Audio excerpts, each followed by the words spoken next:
Welcome to Haunted Escapes with Chris and Diane. This podcast will cover our trips to haunted hotels and locations.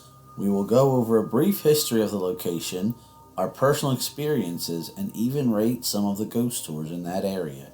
Join us on our haunted escapes. Hi, and welcome to episode 2 of Haunted Escapes with Chris and Diane. Hi. In episode 1, we journeyed to the Myrtles Plantation in St. Francisville, Louisiana. There we spent some time with the ghost children. If you want to hear more about the Myrtles, you can in episode 1. In this episode, we will take you on a trip to the Magnolia Mansion at 2127 Prytania Street in the Lower Garden District of New Orleans. There we'll talk about the strange things that happen to us. We will also discuss some of our favorite places in New Orleans. So join us in this, our next haunted escape. The Magnolia Mansion, formerly referred to as the Harris McGinnis House, has had a magnificent and often turbulent history of owners, the most interesting of whom are the Harris family, the McGinnis family, and the New Orleans chapter of the American Red Cross. The house now spans more than 150 years of the social life of New Orleans and was reinvigorated by new proprietors in May of 2021. And that's from their own website. There's also some spooky goings-on at the hotel. The Magnolia Mansion, despite its close proximity to the American Horror Stories Buckner Mansion, is possibly the most haunted place to stay in New Orleans.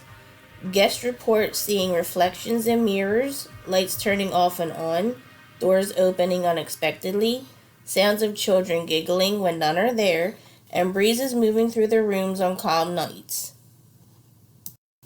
So, let's start with first impressions. Diane, what were your first impressions when we pulled up in front of the Magnolia? Well, when you first pull up to the Magnolia Mansion, it's this beautiful blue and white color. The blue kind of matches the sky, and the antebellum architecture is very pretty. And then you go into the foyer, and it's just this long hallway with beautiful antique furniture with gold statues and everything. There were gold statues that went all along the entryway once you opened the hallway. Yeah, and they were big too. They were like 5 feet tall. Yeah, they were really big. And it was just very, very pretty and very grand. And Chris, what were your first impressions? My first impressions were pretty similar to yours. The place is beautiful. It's got a wrought iron fence that goes all the way around it, and it's got a gate for you to enter. And when you walk up the steps, there's a ceiling piece that's blue, and the guy who owned the place told us that was painted that way purposely to do something with birds to keep them from slamming into the roof. Oh, I didn't remember that. Yeah. But it was very nice. And then when you went into the main foyer, there were two bedrooms on the first floor. The bedrooms were the Gone with the Wind suite. And our room. And our room, which was the vampire... The vampire's lair. Yeah, vampire's lair. And it was outside of the room, there was two large sitting parlors. And then they had like a little area for the dining room, which is where we had breakfast. And then there were stairs that went upstairs that led to the second floor. And on the second floor, I think there were like 4 rooms. Yeah, there were a couple more than on the bottom floor. And fun fact, our bed is a replica of the bed in the Interview with the Vampire, which was really cool. Yeah, that was pretty cool. The room was really, really nice. It was all like dark reds and velvet, and had like black things on the windows. Black curtains. Yeah, black curtains. Really fancy black curtains. Yeah, it was really neat. And then the bathroom had a clawed foot tub. Mm-hmm. There was no shower though, so you had to just bathe. Oh, it had that handheld shower. Yeah, but that you couldn't really use that. Yeah. But when we got there, we spoke to the manager at the time, and he told us that we had booked the room and there was no other guests scheduled for the entire week we were staying there. Mm-hmm. We were there about 5 days, and we had the whole place to ourselves. Yes, and he told us, he's like, oh, feel free to go check out the other rooms if you want, because we told him that we were doing a haunted honeymoon, and he thought that was pretty cool. And then we asked him about ghost tales from that he knows from that hotel. And the one story he said was a personal experience of his own. He said he had gone upstairs to, there's another vampire room up there. It's called like Vampires Bordello or something. Yeah. And he said he went up there to change the sheets or something. Mm-hmm. And he walked in and it was after checkout time. And he walked in and he said he saw somebody sitting in the bed. Yeah, he saw 2 people sitting on the bed. Yes, and he was like taken like aback. He was like shocked by it. And he was like, "Oh, I apologize, but your checkout time was at 11 o'clock," and he said it was like around 1. He's like, "So you just have to leave," and he said, "I'm just here to get some the dirty towels and stuff from the bathroom." So he went into their bathroom, he said, and then on his way back out, he said he looked again, and there was nobody there. He's like, but the bathroom's door was open, and he was able to look into the room where the 2 figures were sitting, and he didn't see anything move, or he didn't see anybody go to the door, he didn't hear the door open. And he said he could still see... like indentations on the bed. Yeah, the 2 imprints of the people who were sitting on the bed. And he said, so that was something that was really scary to him. And he's like, he started like being a little weary of going upstairs to that room. And then he told us, he was telling us about some other things. There's another spirit they called the caretaker, and he said the story is that the caretaker would wander through the house, and it had a habit of going into guest rooms and tucking them in. And didn't he like tidy up, like put like their shoes and their slippers in one place? Yeah, he said they would move the shoes. It had a habit of moving your shoes and putting that, like if you left your shoes thrown in the middle of the road, you would wake up and they would be neatly under the bed or up against the door. So when we went in there, we opened the big doors. There was this like huge mahogany door. And we opened it and we went into the room, and the room was really nice. Mm-hmm. Yeah, the door was like 7 feet tall. I remember it being really big. Yeah, it was, and it was like heavy, like a heavy oak. Yeah, like a very heavy door. It was really, well, it was really pretty. And then after we got there, our first day, we ended up going to the, we went into the French Quarter. We did stuff in the French Quarter, and then we got back, and that night we go to bed, and as we were sleeping, I woke up at the middle of the night because I heard what sounded like someone was shuffling around the bed. And I woke up and there was nobody there, but I remember hearing it. And then Diane heard it also a couple days later. Mm-hmm. And then there was some other really creepy things that happened to us there. The one was, what was it you saw with the statue? So there were these 2 little angel statues that were in the room with us. There was a big, I think it's called an armoire. Yes. And inside the armoire was the TV. But on top of the armoire were these little angel statues. One was up on top of the armoire, and one was on the bedside table. Yeah, right next to you, right? Yes. And I was sleeping, and I woke up in the middle of the night, and I looked over at the bedside table, and I didn't see the angel statue. And I think at that point I was, like, dreary and just, like, fell back to sleep.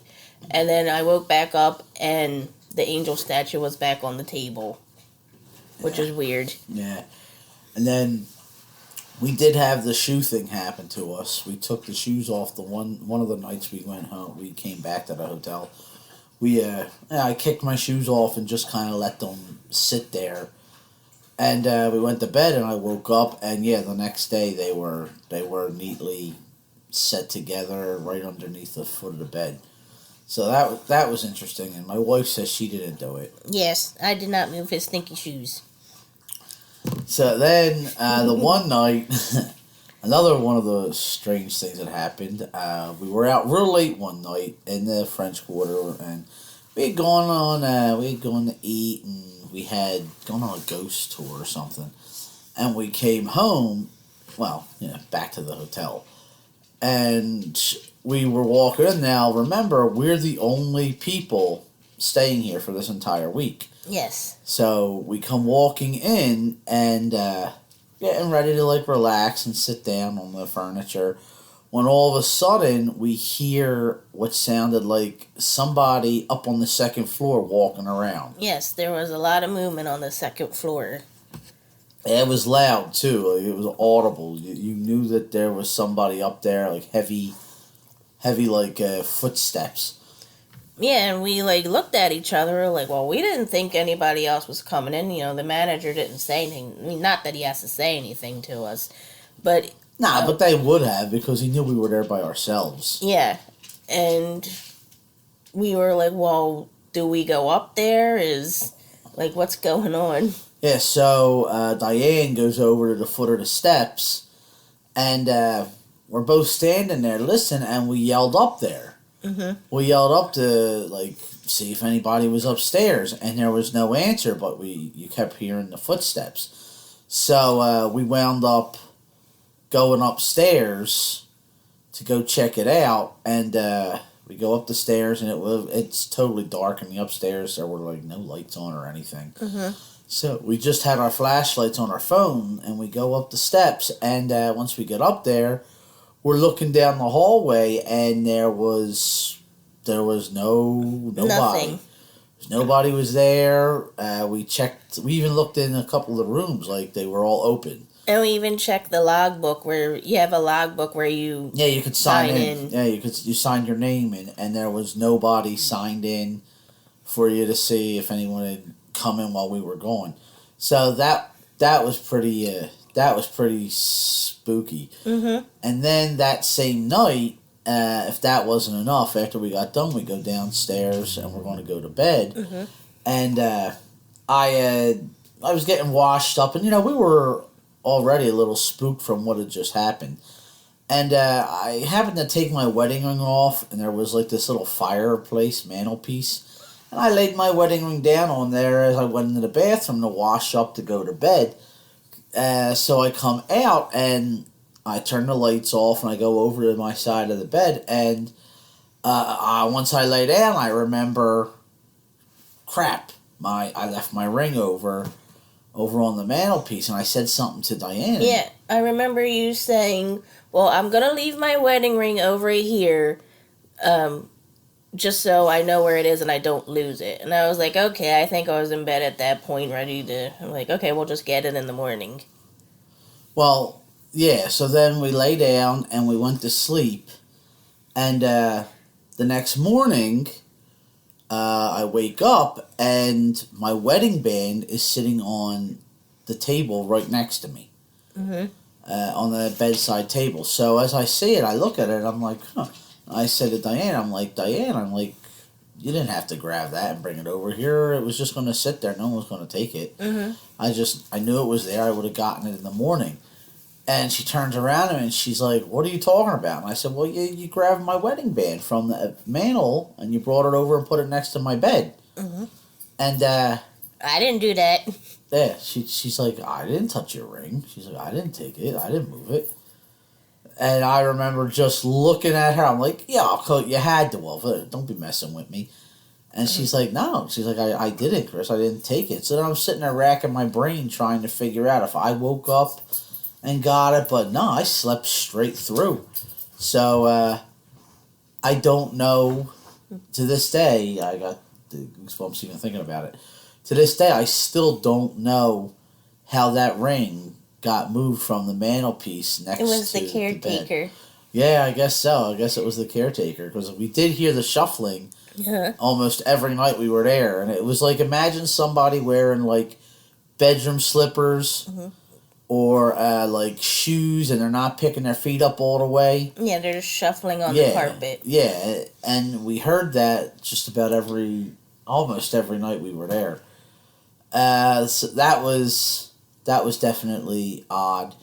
And then when the manager came back in right when we were getting ready to leave, we asked him about the thing upstairs and everything, and he's like, no, nobody was here, it's just you guys. And then he's like, we have had reports of that though, where people hear footsteps upstairs and they'll hear going up and down the steps. Now, we didn't hear it going up and down the steps, but we definitely heard what sounded like heavy footsteps up on that second floor. And then I also want to say that before we left, the manager was like, oh, here, do you want to look through the guest book and see all the other spooky tales that the other guests had? And we were sitting there looking at it. We added our own stuff that happened before we left. And a lot of them said they also heard the shuffling in the middle of the night. So it was creepy. And I also want to say that there is a restaurant downstairs in the Magnolia Mansion, but when we heard the footsteps, that had already closed and that was done and over with and everything. I'm pretty sure that it wasn't even open. I'm pretty sure they were remodeling it. Yeah, but there was like nobody there. No, when we got home, it was like after midnight. It was almost 1 o'clock in the morning. There was nobody outside. It was just us coming in, and that's why. And even if it was, the restaurant was in the basement, so they wouldn't have been up on the second floor anyhow. But it was definitely an experience that I will not soon forget. Nope. So that's pretty much all the stuff that happened to us while we were staying at the Magnolia Mansion. I think that was enough. Well, yeah. But if you're ever down in New Orleans, I would highly recommend calling them, getting a reservation, staying there for a day or two. It was very nice grounds. It's very pretty. And who knows, you might have some ghostly things of your own. Maybe you'll hear the caretaker like we did. Oh, yeah, the Magnolia Mansion was everything was just very pretty and it comes off as like high class. The staff was very nice. The rooms were nice. Everything was very, very good. Absolutely. And also, now we're at the part where we're going to tell you a few things that we saw while we were in New Orleans that we would recommend if you go there. Because, it's haunted escapes, but it's not just going to be about the ghosts that we see. We're going to try to put in ghost walks we've gone on, maybe a couple places we visited while we were there. And that way, if you ever in the future find yourself going there, you'll have some ideas of things to go check out. So I guess the first thing that we can start on about that is we will go over some of the ghost walks we went on. There's tons of them. I mean, if you just walking around the French Quarter, you'll find every couple of blocks there are a bunch of them. Here are the ones we did, and they were very good. They did good with the stories. The good mix of history, ghost things, and urban legend. Every ghost tour we went on had a hour break, I think it was, for booze. Oh, yeah. All the ghost tours down there, they stop at the bars. Yep. And you can go into a bar, and you can have a couple drinks. And they say drink spirits to see spirits. Yeah, that's what a couple of them were saying to us while we were doing it. So, some of the tours that we went on, here's 5 of them that we really enjoyed. We went on the Ghost and Vampire Walking Tour of the French Quarter. That was the first one we went on the first night, and that's got some really good stories.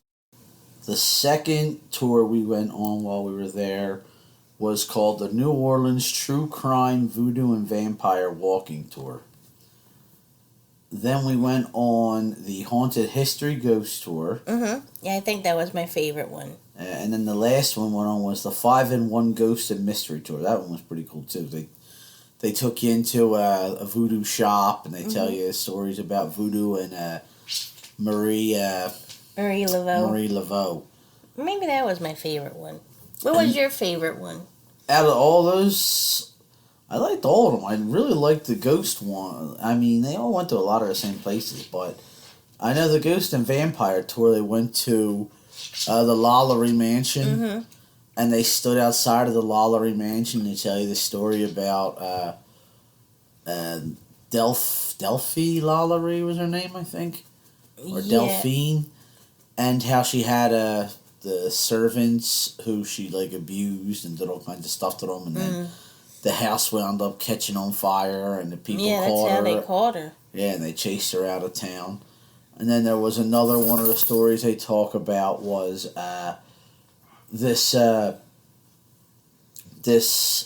old church that they turned into some kind of a home, and it's like about vampire stories, and the people saw them walking with coffins, and it got around thinking it was vampires and stuff, but here it was due to the yellow fever that had struck down there. It killed a bunch of people.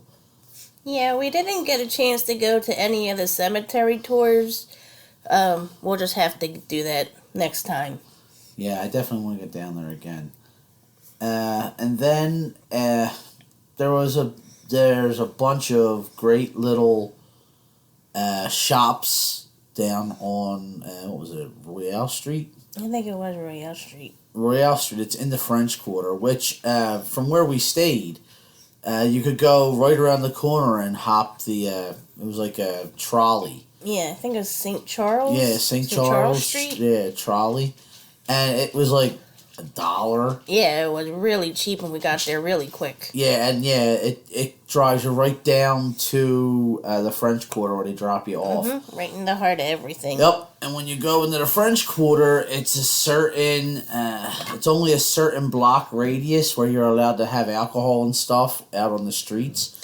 And if you go past that, or if you're on the main street, the cops will arrest you for a drunken... public intoxication. Yeah, but when you're in the French Quarter, they let it slide. Yeah, it was wild. There were people walking around with drinks about 11 o'clock in the morning. Oh, yeah. We had a couple drinks. We had, the first drink we had was called the Grenade. Oh, yeah, that was good. That was really good. And it was frozen. Yeah, it was a frozen drink, because it's so hot down there. So hot and humid. And luckily, a lot of their drinks are frozen type drinks. And then we had Voodoo Juice. What's in that? What did he say? More rum, and a little bit of pineapple juice. Little bit of pineapple juice. That was really good. And then we stayed at the famous O'Brien's. Pat O'Brien's, where we got the Hurricanes. Yes. And that's a really nice bar. They have piano bar there, and it's like 3 or 4 bars all together in one big building, and it's all part of Pat O'Brien's. Yeah, we got the glasses. We tried the Hurricanes. They even have like an outside patio thing, which is really nice. Yeah, it was really nice. And then we went to our first night there.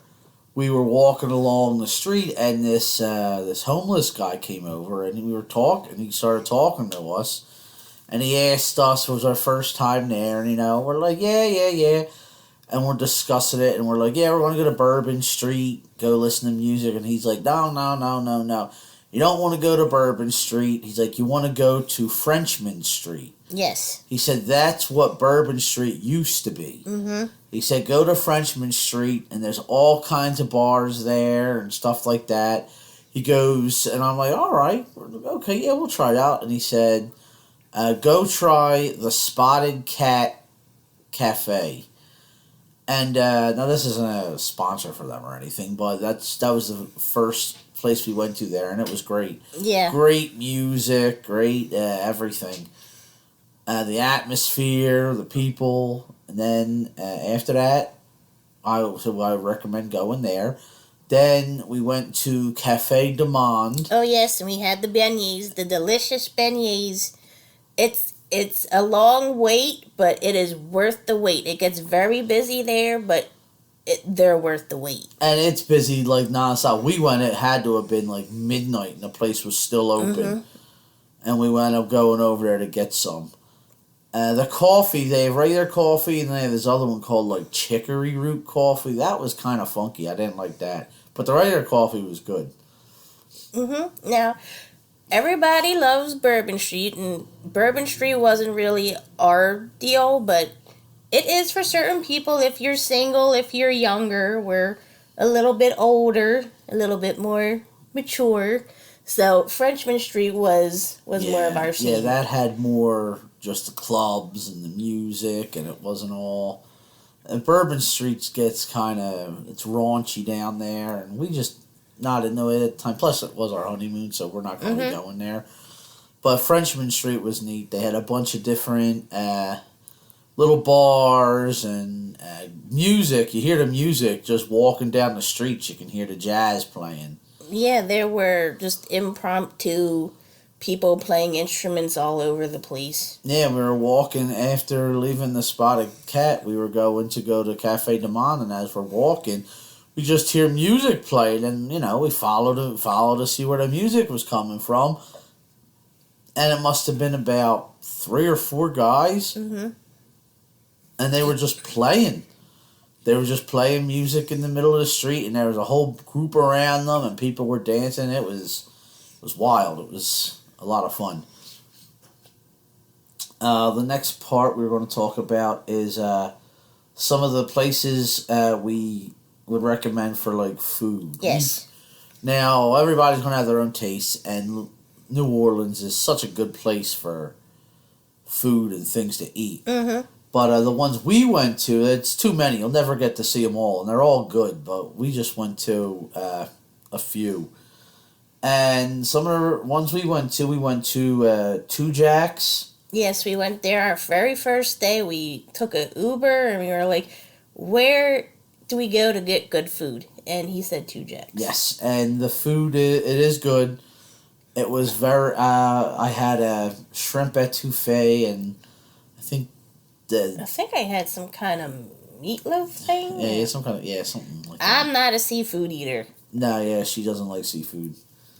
And then that was good food. That's like a nicer. You want to dress nicely. It's a more upscale, but it was very nice. And then we went to one of the other days. We went to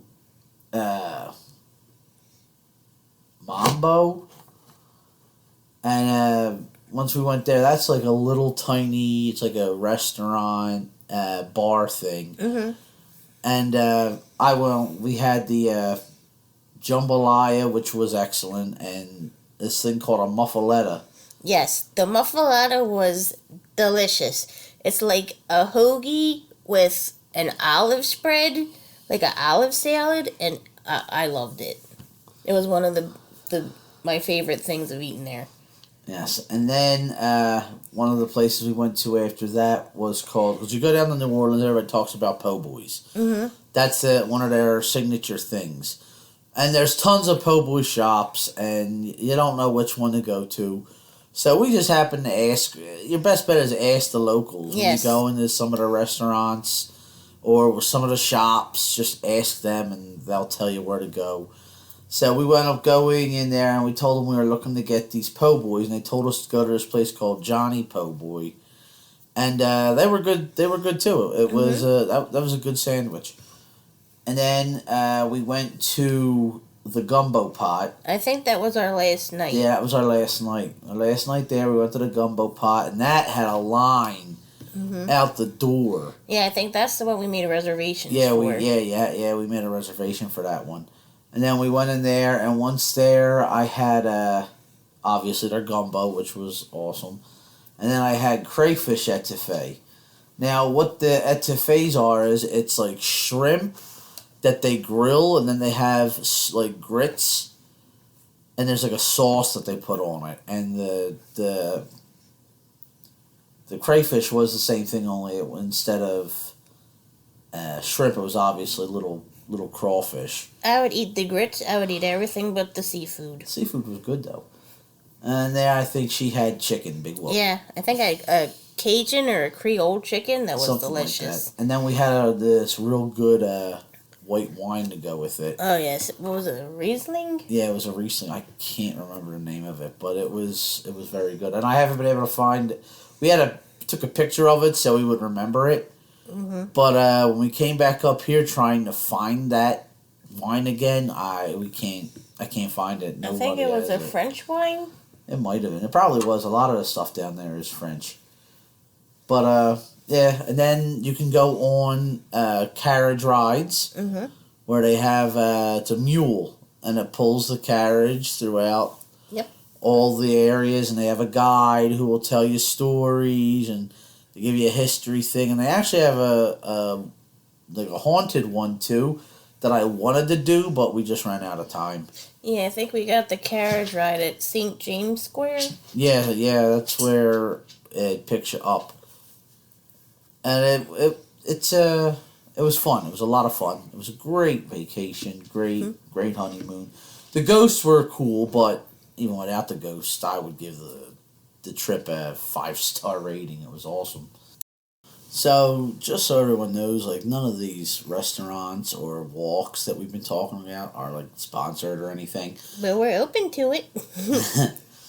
It's just, and there are millions other walks and places to eat there. I'm not saying one's better than another or anything. I'm just saying the ones we went to are these ones, and this is what we experienced while we were at them, and we would recommend trying them out. Yeah, I'm pretty sure that New Orleans is the kind of city where everywhere you go to get food is going to be delicious. Yeah, pretty much. I mean, they're known for all the real good food and everything. So that pretty much brings us to the end of this podcast. We are very thankful for you listening to us and joining us on our latest ghostly escape. Yes, thank you for listening, and thank you for listening to the first episode as well. Next week we'll be talking about our trip to Salem, Massachusetts. Yes, which country? Yes, which country? So that's a fun one too. And well, if you enjoy this, please follow us and subscribe. And we also have this on all the streaming services. And we recently we put the first episode on YouTube with some pictures we took at the Myrtles. And we're going to do that again with this one. We're going to post this on YouTube with some pictures from our stay at Magnolia, and maybe if I can find some videos of our time in New Orleans itself. Yes, we're on Spotify, we're on Amazon Music, we are trying to get on Apple Music, and we're also on YouTube, so follow us on any of those platforms. We really, really appreciate it. Yeah, and if you guys do, hopefully we can bring you more tales and stories of things that we've gone and done and experienced, and maybe it'll give you ideas to go check these places out in the future. And again, if you have any stories of your own, places you've been to, things that you've experienced, please, by all means, send us a email at penepicproductions@gmail.com, and we'll maybe do a podcast where instead of us telling our stories, we'll tell your stories. That'll be fun. Yeah, it should be fun. So thank you again. Have a good night or day, wherever it is, and thank you. Bye. Bye.